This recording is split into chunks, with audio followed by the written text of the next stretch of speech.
but also for the 1.4 billion people in our country who are desirous, more and more so, to travel by air.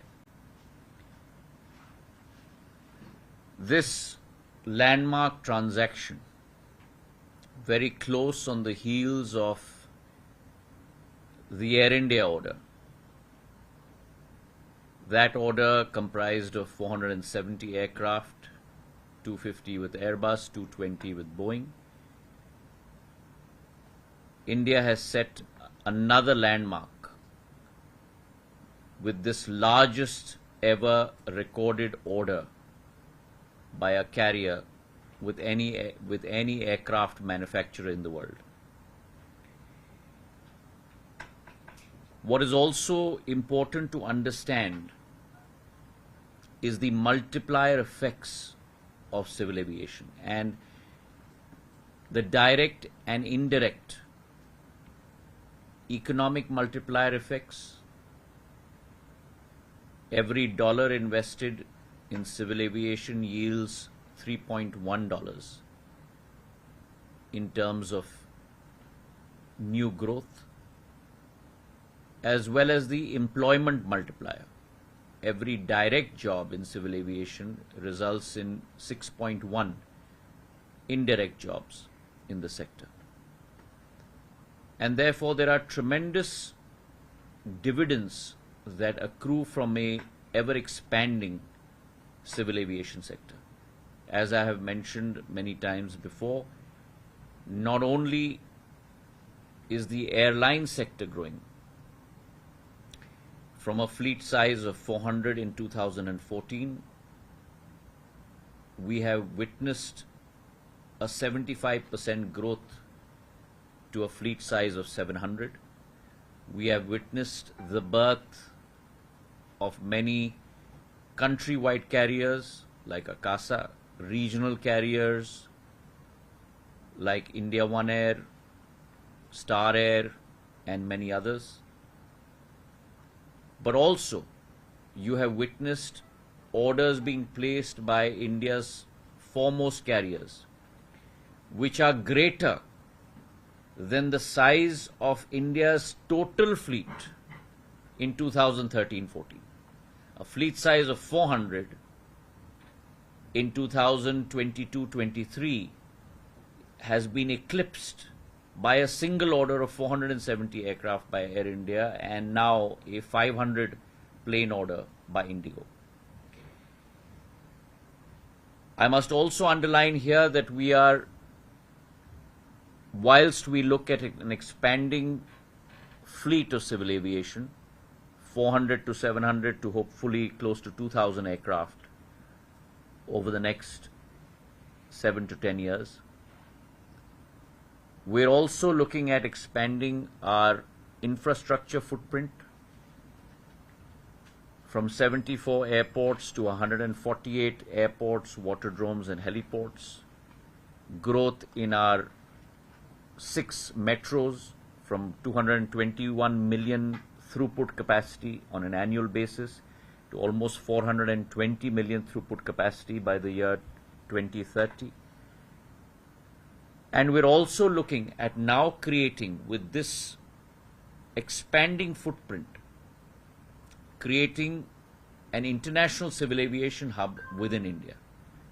For far too long, our hubs have been located outside our eastern border or outside our western border. And we're working at creating Delhi as the first hub. And I think that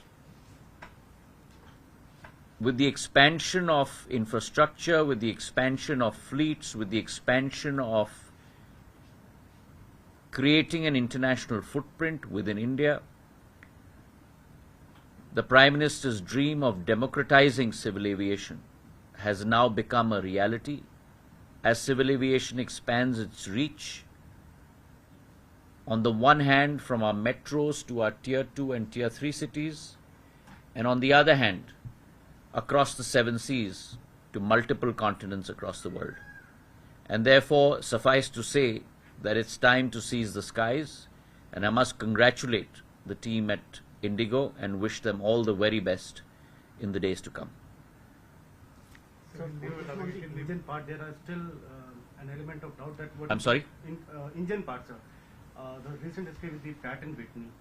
So the experts suggest that the order size might be very massive one, but the engine selection and then the deliveries, that is still that has to be looked upon. Your take on the same, sir? As I mentioned to you before, that this is not the first order by this airline company. This order covers the period of expected demand as stated by them between 2030 and 2035. There is already an order in the pipeline of close to 380 aircraft for the period from now till 2030. I believe that the engines for those aircraft are pretty much finalized, and therefore when we're talking about the time period from 2030 to 35, between the A320s, the A321s and the A321 XLRs, which is being envisioned by IndiGo, I think the engine finalization specs will be done in due course. And yes, there are supply chain issues which are being faced by aircraft manufacturers and engine manufacturers. We have very clearly experienced that, but I'm quite confident that as COVID has receded, those supply chain issues over the next few months will certainly be on the path toward resolution. So order don't have the white planes in there, so it's a disappointment from the government side. Sorry? The order don't have the white size planes, and the government wants to encourage to buy a white carrier. So, as I mentioned to you, this is a landmark event in the area of civil aviation, but I do not think that we should look at the fine print in terms of narrow-bodied versus wide-bodied, because it's no longer an area of black and white. It's an area of gray. For example, the A321s have a aeronautical range of roughly 3,800 kilometers. The A321 XLRs go up to almost 5,000 nautical miles, and therefore that provides you the bandwidth and the range to be able to fly these aircraft internationally as well. Having said that, it is IndiGo's decision eventually, but I think they have also somewhere stated that they are looking at wide-bodied aircraft. In fact, they have also already wet leased some wide bodies and are in operation today. So I do not think you should sign on the dotted line as yet. Any comment on, sir, MRO facilities that you already advocated?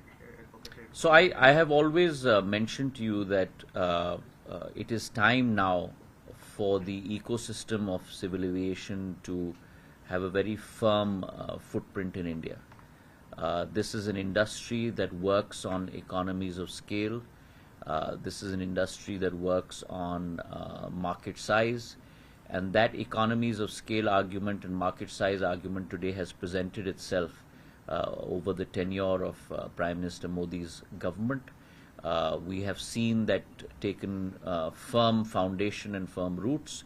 As you're also aware, one of the biggest MROs in the world and engine manufacturers in the world, Safran, has made its presence in India with its CFM servicing, engine servicing and sealant manufacturing facilities. They already have many facilities operating in India, and they have committed to $150 million investment to set up their CFM engine servicing and manufacturing capacity in India. So I'm looking very positively at MRO establishment, international MROs establishing themselves in India. We already have a very healthy domestic MRO space, which will also get further strengthened by this. Along with that, we have now aircraft manufacturing also taking firm root. We are already aware that Boeing and Airbus between themselves export close to about $1.6 billion worth of domestically manufactured products. Today, $1 billion by Airbus and about $600 million by Boeing.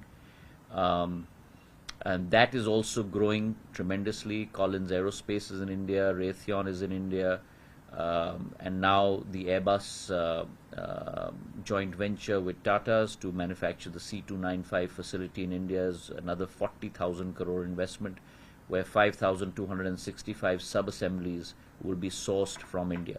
So a tremendous transfer of technology, investment will happen in India. And the aerospace and the space sector are the pioneers in terms of bringing forth new technology.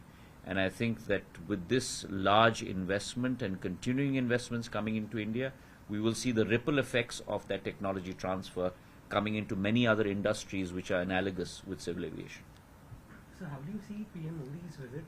It is anticipated that some deal regarding the GE engines is also supposed to happen. So what positive sides do you see? Well, I think we should wait for the announcement of those announcements during the Prime Minister's visit. I think it will be a historic visit. The deepening trade ties, deepening diplomatic ties, and deepening global ties between the world's largest democracy and the world's oldest democracy are getting further strengthened and cemented. Prime Minister Modi's leadership on the global stage is ushering a new era for India, an era within which India is reaffirming its ethos of Vasudeva Kutumbak and being not only a leader in terms of global thought, but also a leader in terms of global execution of ideas and implementation. And as opposed to being a follower, India has now transformed itself to being a leader in many multiple areas being pioneered by us. Sir, what is the Make in India component? Just you said that will be subsource 40,000 crore like that.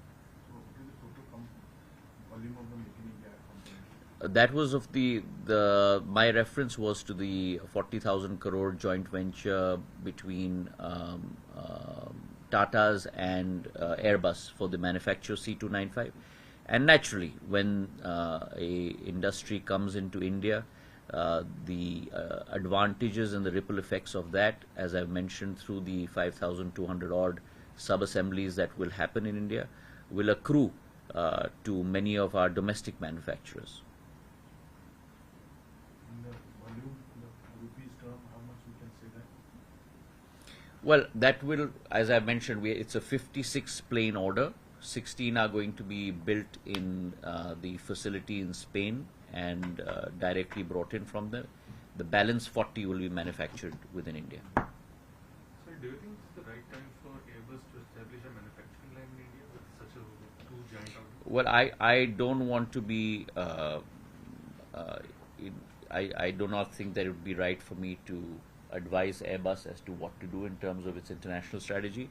That is for Airbus and Boeing to decide, but I think the time is ripe to look at India, and Airbus has already looked at India, and the proof of the pudding is in the eating. As I mentioned before, the C295 facility is the first mammoth step that Airbus has taken in terms of setting up a manufacturing facility in India. It's going to be set up in Vadodara, and the Prime Minister laid the foundation stone for that. So Airbus is already here. Sir, any comment on the airfare part? So much has been. Well, I think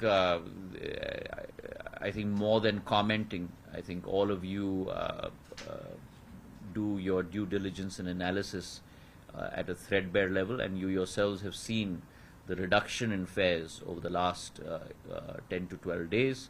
As I mentioned, I had taken a meeting on the 5th of June with all our airline companies, and we have seen a reduction across the board between 18% to 64% in terms of fares. But having said that, I also want to underline that do keep in mind that we had two extraneous factors come in. One, we were operating in peak season, and whilst we were operating in peak season, we saw the fleet of one of our airlines withdraw from operations. So you had a twin effect that came in during that time, due to which there were capacity constraints mainly on 3 or 4 routes, as I mentioned, but all of those have now been brought down based on the analysis that you yourselves are doing. Thank you very much. Thank you.